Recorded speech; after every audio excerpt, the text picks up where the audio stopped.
हीना voice में आपका स्वागत है। संध्या आरती का समय हो चुका था। कमला जी और उनके पति किशन लाल जी ने घर में दिया बत्ती की और फिर संध्या आरती के लिए मंदिर चले गए, जो कि घर के पास ही था।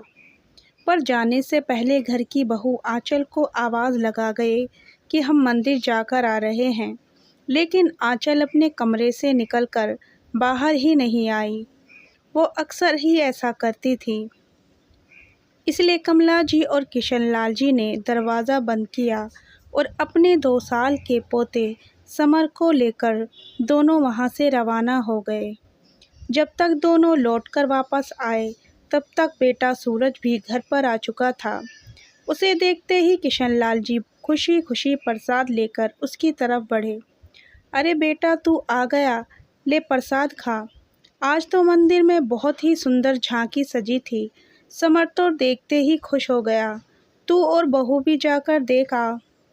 लेकिन सूरज ने प्रसाद ना लेकर चिल्लाना शुरू कर दिया। पापा, कब तक चलेगा ये सब? आप लोगों को घर की शांति रास नहीं आती ना? अब मैं ऑफिस में काम करूं या फिर आप लोगों के घर के मैटर सॉल्व करता फिरूं? उसकी बात सुनकर जैसे किशन लाल जी को जोरदार का झटका लगा। वो चुपचाप जड़त वहीं खड़े रह गए। तब कमला जी बोली, अरे बात क्या हुई वो तो बता, क्यों चिल्ला रहा है? अच्छा, नाटक तो आप ऐसे कर रही है जैसे आप कुछ पता ही नहीं। कब तक मैं आप लोगों का बोझ अपने सिर पर ढोती रहूं?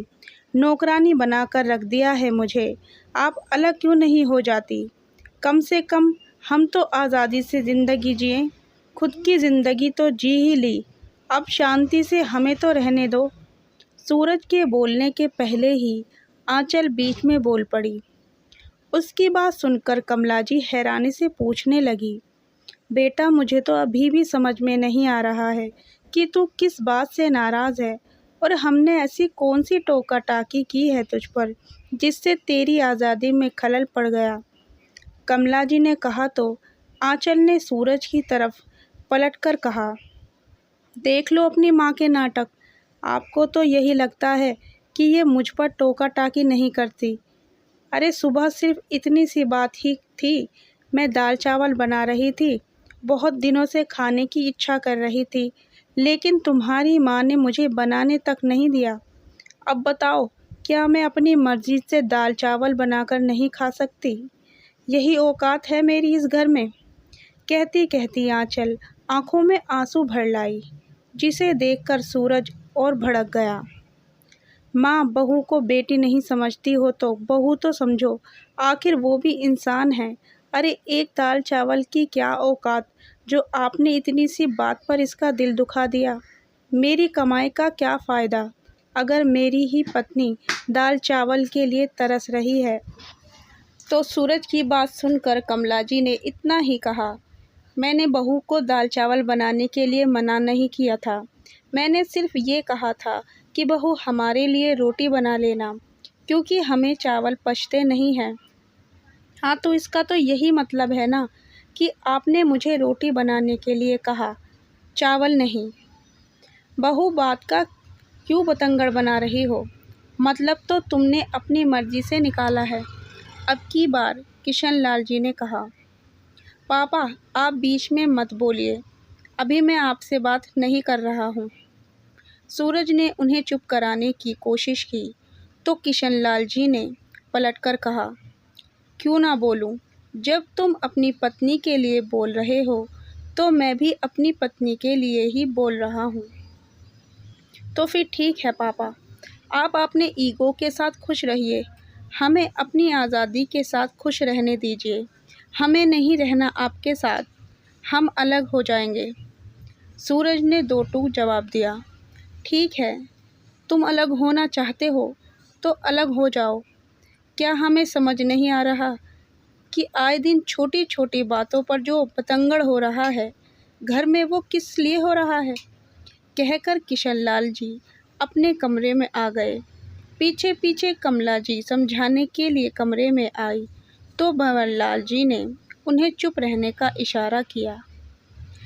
कमला, अपनी माँ की ममता से उठकर देखो, तुम्हें समझ नहीं आ रहा है कि रोज़ छोटी छोटी बातों पर बतंगड़ क्यों बन रहा है?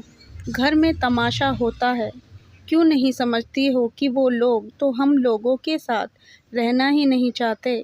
और सबसे बड़ी बात, उन्हें ये गलतफहमी है कि हम लोग उनके साथ रहते हैं तो हमारा खर्चा वो लोग उठा रहे हैं। आखिर किशनलाल जी के कहने पर कमला जी भी चुप हो गई। आखिर कुछ दिनों से यही सब तो हो रहा था। घर में मटर पनीर की सब्जी बनी थी तो आंचल ने कमला जी और किशनलाल जी को खाना परोसा।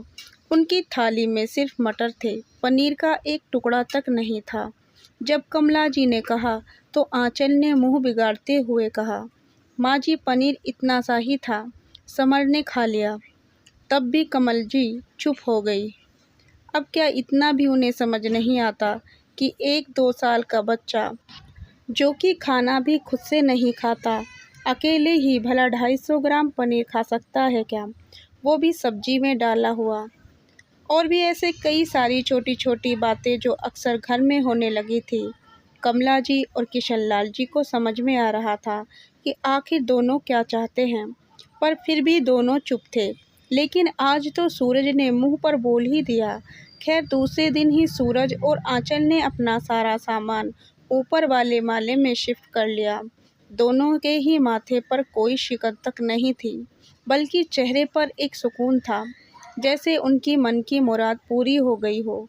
उस समय हैरान परेशान बस घर में कोई था तो वो थी कमला जी, जो उन्हें रोकने की पूरी कोशिश कर रही थी। पर कोई रुकना चाहे तो रुके ना, जिसके मन की मंशा पूरी हो वो भला क्यों रुके।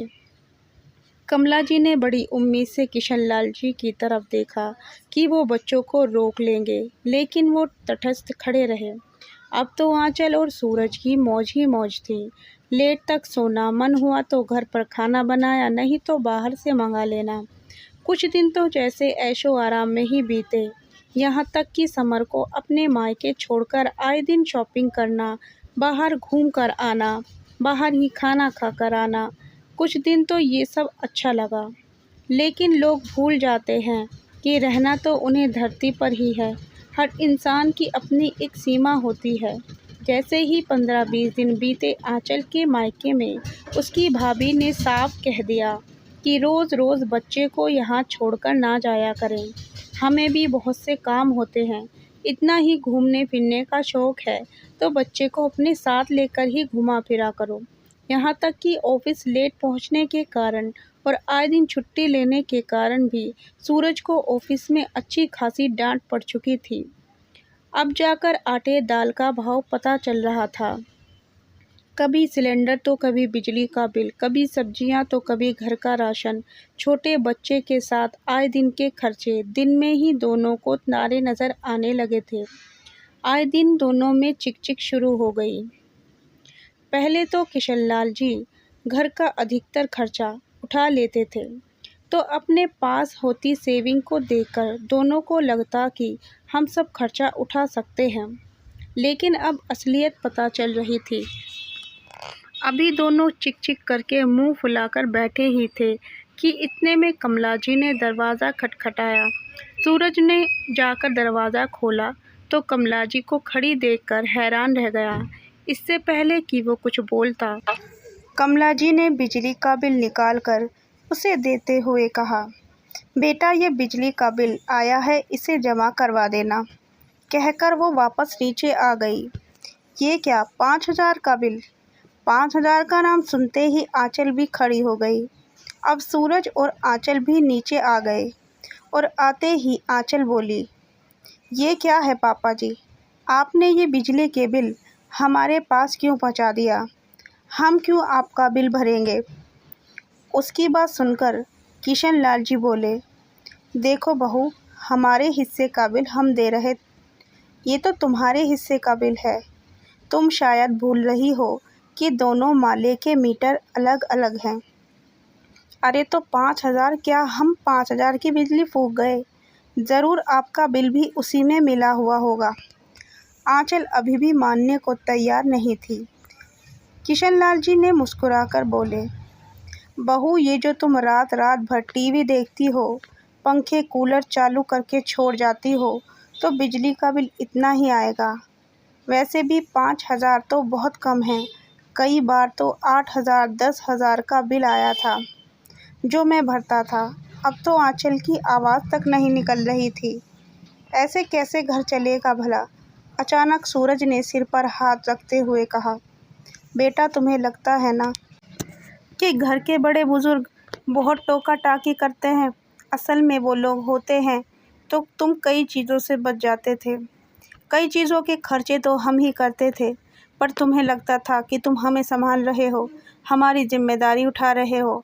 पर बहू तुम ये भूल गई कि तुम हमारे साथ रहती थी, हम तुम्हारे साथ नहीं। माँ जी मुझे माफ़ कर दो, मुझे सब समझ में आ गया। मायके वालों से रिश्ते बिगड़े सो अलग, यहाँ खुद की गृहस्थी भी नहीं संभाल पाई। आंचल ने माफ़ी मांगते हुए कहा तो सूरज बोला, माँ क्या हम दोबारा साथ नहीं रह सकते? नहीं बेटा, तुम अपनी आज़ादी के साथ रहो, हमें अपने हिसाब से रहने दो। अब की बार किशन लाल जी ने कहा, पर पापा गलती तो बच्चों से ही होती है, माफ़ कर दो। सूरज ने हाथ जोड़ते हुए कहा, देख बेटा तू मेरा बेटा है इसलिए तुझे माफ़ भी कर दिया, लेकिन रही बात साथ रहने की तो अब नहीं। एक बार बर्दाश्त कर चुके, पर अब बर्दाश्त नहीं होगा। और वैसे भी तुम्हें गृहस्थी संभालनी आनी ही चाहिए। हम लोगों की इच्छाओं में तुम ये सब नहीं सीख पाए। एक ही मकान में तो है, माले अलग हुए तो क्या हुआ? भविष्य का मुझे पता नहीं, लेकिन अभी फ़िलहाल तो दोबारा एक साथ नहीं। आखिरकार किशनलाल जी के कहने पर सूरज उनकी बात को समझ गया और चुपचाप उनके पैर छूकर ऊपर वाले माले पर चला गया। अब कम से कम एक ही बिल्डिंग में अलग अलग माले पर रहने के बावजूद वो लोग एक तो थे। कहानी पसंद आई हो तो वीडियो को लाइक और चैनल को सब्सक्राइब ज़रूर करें।